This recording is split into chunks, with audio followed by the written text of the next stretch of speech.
program. I'm Amanpour in New York. Free to go. That was the message from Lebanon's Prime Minister Saad Hariri when he finally emerged in a TV interview in Saudi Arabia on Sunday, rejecting rumors that the kingdom is holding him against his will. He promised to return to Beirut, quote, very soon. His shock resignation after he was summoned to Riyadh just over a week ago plunged Lebanon into crisis and sent ripples of anxiety across the whole region. It's assumed that Saudi Arabia has made this power play to rein him in because he failed to rein in the Iranian-backed Hezbollah. In what was at times uncomfortable and awkward viewing with a visibly tired Hariri, the interview fueled reports that the Prime Minister is indeed under duress. So joining me now for an exclusive interview from Beirut is the country's Foreign Minister, Gebran Bassil. Mr. Foreign Minister, welcome. This is a really major crisis for your country. What do you really believe is the situation? Is Hariri under duress, or is he speaking of his own free will? We believe it's a confused situation, unprecedented in politics, and we heard our Prime Minister saying yesterday that he will be back to Lebanon in 2-3 days. So we are waiting for him, supposedly on Wednesday maximum, to hear from him the truth and, you know, to do what he said, that he will resign appropriately upon our constitution. He will submit it to our president, to the president of the republic, and he is free to do whatever he wants. We are in a free democratic country, and our prime minister will decide on his own what to do about his resignation and about the future. Well, you keep saying Prime Minister. He obviously did resign when he was in Saudi Arabia. Clearly you do not accept that. So the question is he free? Is he free to come and go as he pleases? Is he free to say what he wants on Saudi television? What is your analysis? You know, he said that to prove to us that he is free, he will come back to Lebanon in 2-3 days. And this eventually will prove that he is free when he comes back and he announces here from Lebanon, on Lebanese territory, what is his decision to do. That will be the only proof for the Lebanese who are confused, who are truly confused and are not convinced with what happened.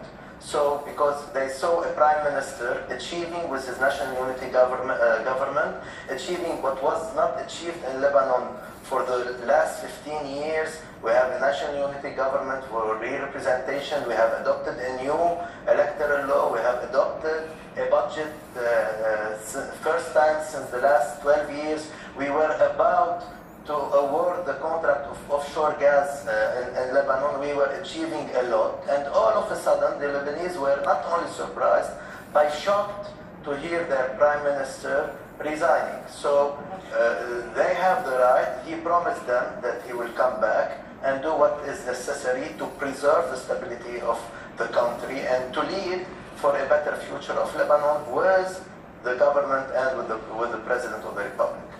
What do you believe is Saudi Arabia's main aim, its main policy for your country? It clearly doesn't like Iran and it doesn't like Hezbollah. It is called, you know, the rocket that landed close to Riyadh an Iranian-backed provocation. Is talking about war. Does your country believe that it's about to be plunged again into some kind of regional or proxy war? No, we are definitely determined through our national unity to preserve the stability of Lebanon. We are a peace-loving country. We are aiming as a people to have the best relations with our neighbors, with the Arab countries, including Saudi Arabia. It's a brotherly country with whom we don't want to have any harm coming from Lebanon or from any other country, as much as we don't want interventions in Saudi Arabia coming from Lebanese. We don't want interventions in Lebanon coming from any foreign country or any aggression against Lebanon. So to have this behind us, and come back to a normal situation, we want our prime minister to be back freely in his country where he can declare whatever he wants. This is a free country, as everybody knows. There's a lot of democracy and freedom here, and everybody can exercise it. And Lebanon has a clear policy adopted by its national unity government, which is distancing Lebanon from the problems and the conflicts of the region. So, Mr. Foreign Minister, the Saudi Gulf Affairs Minister said last week that the Lebanese government, your government, would, quote, be dealt as a government declaring war on Saudi Arabia because of what he described as aggression by Hezbollah. And he said the Lebanese must all know these risks and work to fix matters before they reach the point of return. Hey, look, that's a lot of pressure coming to you because of Hezbollah, because of Iran. I want to ask you, do you think it was Prime Minister Hariri's having Hezbollah in the coalition government, his policies, that has brought this country, your country, to this brink? And this is what Saad Hariri said in this so-called interview from Riyadh. Let's listen a moment.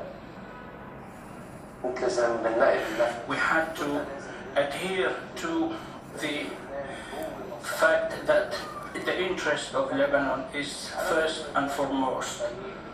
I am not against one party against another party. No, I'm not against Hezbollah in the sense that it is a political party, which is what it should be. But that doesn't mean that Hezbollah should ruin Lebanon. So it looks clearly like Hezbollah is the center of this. So what is your reaction to that? And very crucially, I want to know whether you have any real reason to believe or any indication that the Prime Minister, Saad Hariri, is going to come back to Lebanon, as you said, maximum latest Wednesday. He declared it clearly yesterday, and Lebanon never declared a war against any other country, never aggressed any other country. Lebanon now is regaining its strength as a government, as a state, as an army, as institutions. We are on the path of regaining our stability, and this way the state can prevail over all parties in Lebanon. So I really believe that with this determination that we have, and that was declared also by Prime Minister yesterday, through our national unity, this is the only way that we can preserve the stability. And by the way, the stability of Lebanon and aggressing this stability is not a matter only related to Lebanon. It will be affecting all the neighboring countries. It will be affecting our neighbors in Europe. Today I received a phone call from the Commissioner of Neighborhood in Europe. They are worried for the stability there because with us having 1.5 million Syrians displaced in our country and 500,000 of Palestinian refugees, what happens here in Lebanon will be surely reflected on others, because the people here, they will act in a dangerous manner, whether fleeing Lebanon in an illegal migration or whether joining terrorist groups as we have seen in Syria. So this is a matter that should concern everybody as a president, having to deal with something that is really unusual. Mr. Foreign Minister, thank you for that. I know you are traveling to Europe, and I'm sure you will take that message with you. Welcome. Prime Minister, Foreign Minister, thank you very much indeed for joining us. And just to, I misspoke, the interview with Saad Hariri was on Lebanon.